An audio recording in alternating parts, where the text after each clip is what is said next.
விடிய கால கல்யாணம்னா அநியாயம் சார். 6-7 முகூர்த்தம்லாம். ஏன்னா கல்யாணம் பண்ணுறவனுக்கு தான் அந்த கஷ்டம் தெரியும். வெறும் டிஃபனோட அமைச்சிடலான்னு. 6-7 செங்கல்பேட்டில் கல்யாணங்க. நான் ராயப்பேட்டையில் சென்னையில் இருக்கேன். நான் காரில் போகிறதுக்கு 1 ஹவர் ஆகும். அப்போ 6 மணினா நான் 5 மணிக்கு கிளம்பணும். 5 மணினா நான் 4 மணிக்கு எழுந்துக்கணும். எழுந்துக்கிறேன், கரண்ட் இல்லை வீட்டில். அப்படி இப்படி பார்த்தேன். அப்புறம் ஒய்ஃபுக்கிட்ட சொன்னேன், பாரு ஷேவ் பண்ணிக்க வான்னு கேட்டேன். அவள் காலங்கால பிரம்ம முகூர்த்தத்தில் சொல்கிறான், நீ வெளிச்சத்துலேயே வெட்டிப்ப,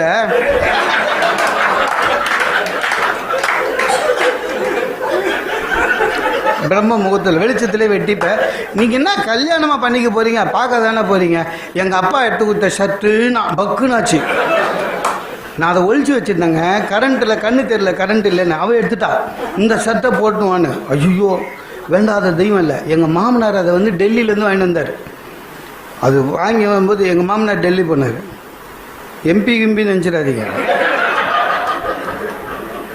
அவங்க கம்பெனியில் இந்த வருஷத்துக்கு ஒரு வாட்டி போக்குவரத்துக்கு காசு தருவானுங்கள்ல, அதுக்காக டெல்லிக்கு போனார். போயிட்டு வந்துட்டு சொல்லியே என்கிட்ட கொடுத்தாரு, மாப்பிள்ளை உங்களுக்காக கடைக்கடையாக தேடினார். அப்போவே நான் நினச்சேன் அந்த காலம்லாம் போயிடுச்சு சார். ஒரு வேன் ஹுசைனு ஒரு inner shirt, reputed shirt, branded shirt அங்கங்கே வச்சுருக்காங்க. போய் 39-40 குத்துற போகிறான். இவர் எதுக்கு தேடினாருன்னு. அதான் ஷோரூம் எங்கேயும் போல். அந்த பாலிகா பஜார் பிளாட்ஃபார்ம் இருக்குல்லங்க, அங்கே தேடி ஒரு சின்ன பையன் போகிற ட்ரெஸ் எடுத்துன்னு வந்துட்டார். உங்களுக்கு அளவுக்கு கரெக்டாக இருக்குன்னு கிண்டல் வேறு. இதில் நான் அதை ஒழிச்சு வச்சுட்டேன். என் ஒய்ஃபு கண்டுபிடிச்சி அதை எடுத்து போட்டான். ஐயோ போடவே முடியலங்க, இழுட்டு வேற இழுக்கவே. என் உடம்பு எத்தனுண்டு இதுக்கே இழுக்கிறாங்க. இழுத்து ஒரு மாதிரி போட்டு பட்டன் போட்ட உடனே ஷர்ட்டுக்கு ஏற்ற மாதிரி நடக்க ஆரம்பிச்சிட்டாங்க. ஏன்னா எப்போ வேணாலும் கிழியும்.